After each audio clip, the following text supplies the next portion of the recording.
a travaillé sur ce focus eau et agriculture, ça vient du premier travail qu'on a eu à faire suite à la labellisation PAIT de nos partenaires concernant on va dire, un diagnostic du système agroalimentaire local.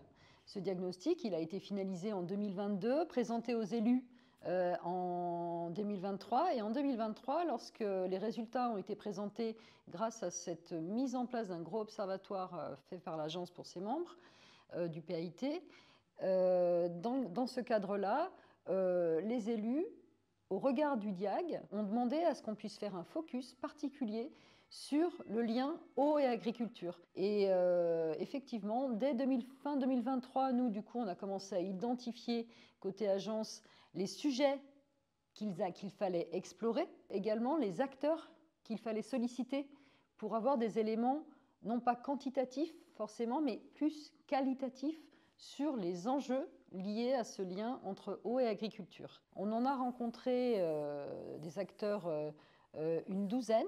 Bien sûr, l'agence de l'eau Rhône Méditerranée, mais aussi les services de l'État, des représentants de SAGE, des représentants associatifs, des représentants de la Chambre d'agriculture, du département, donc un public très mixte.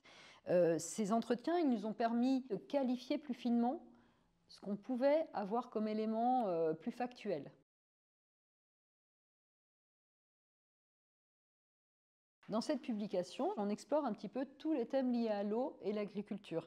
Déjà, comment ça fonctionne l'eau sur le territoire, forcément, comment finalement les acteurs gèrent l'eau sur le territoire, de l'international et national avec les grandes règles qui s'appliquent, à l'échelle locale, avec les différents outils et acteurs qui existent, dont par exemple les SAGE. Ensuite, on a fait un point sur quelles sont la réalité des ressources actuelles du territoire. Puis un point sur l'évolution finalement de la disponibilité en eau, puisque ce qui nous préoccupe particulièrement en matière d'agriculture, c'est quelle est la disponibilité de cette ressource. Ensuite, quelles sont les tensions qui sont observées localement, puisqu'on a une grande diversité des situations au sein de ce vaste périmètre du PAIT. Ensuite, on aboutit à cette cinquième partie qui concerne quel est le type de partage de l'eau sur le territoire, grâce à la fois aux données qu'on a pu récupérer, y compris à l'échelle nationale, mais aussi à tous ces entretiens avec les acteurs. On a pu spécifier justement quel était le niveau de prélèvement général et des agriculteurs. Sixième partie, justement, sur comment évoluent les surfaces irriguées dans le PAIT. Ensuite, qui dit eau dit deux sujets majeurs, quantité, qualité. Donc, sur les questions de quantité, justement, on a une partie relative aux différents outils qui permettent d'aider à protéger quantitativement la ressource.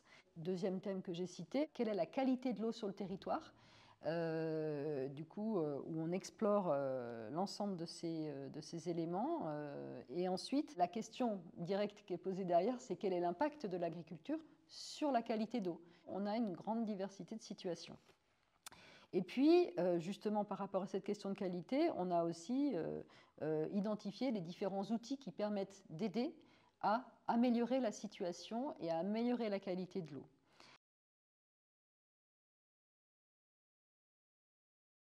On finit ce focus par une petite partie qui permet de dresser le portrait, pour le coup, des enseignements qu'on a tirés de cette demi-journée passée avec les acteurs qu'on a invités pour ce qu'on avait appelé un dialogue au fil de l'eau. Et on avait une cinquantaine d'acteurs quand même qui étaient représentés, d'origines diverses. L'idée, c'était qu'on travaille ensemble sur donc, 3 grandes questions. Qualité de l'eau, comme j'ai dit tout à l'heure, il y a qualité et quantité d'eau, donc il y avait 2 ateliers.